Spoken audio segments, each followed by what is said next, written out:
ทุกสถานการณ์กับผลิตภัณฑ์เสริมอาหารเต็มแม็กซ์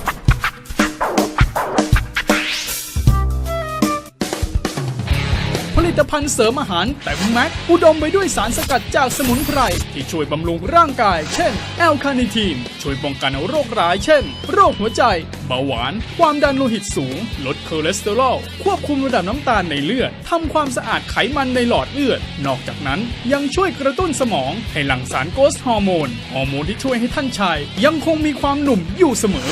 คอไดเซตหรือถังเช่าเป็นสมุนไพรจีนที่โด่งดังไปทั่วโลกเป็นสมุนไพรบำรุงร่างกายทำให้ร่างกายแข็งแรงไม่ติดเชื้อง่ายบำรุงตับและไตบรรเทาอาการอ่อนเพลียบำรุงเลือดทั้งยังสามารถออกฤทธิ์ขยายหลอดเลือดได้เพิ่มระดับออกซิเจนและช่วยเรื่องระบบไหลเวียนโลหิต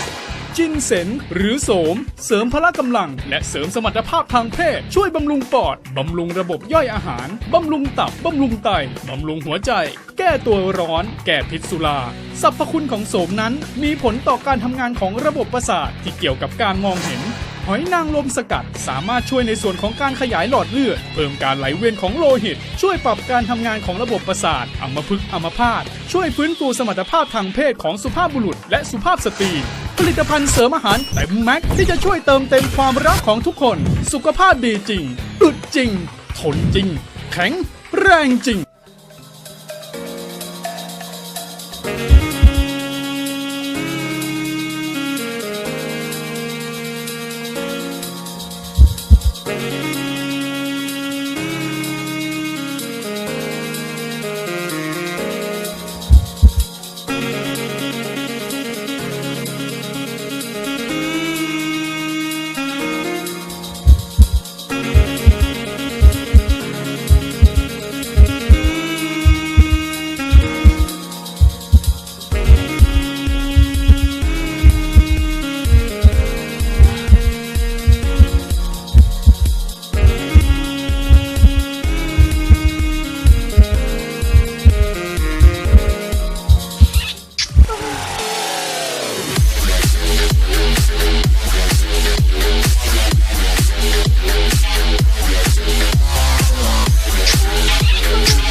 พร้อมทุกสถานการณ์กับผลิตภัณฑ์เสริมอาหารเต็มแม็กซ์นวัตกรรมเติมเต็มรักของคุณ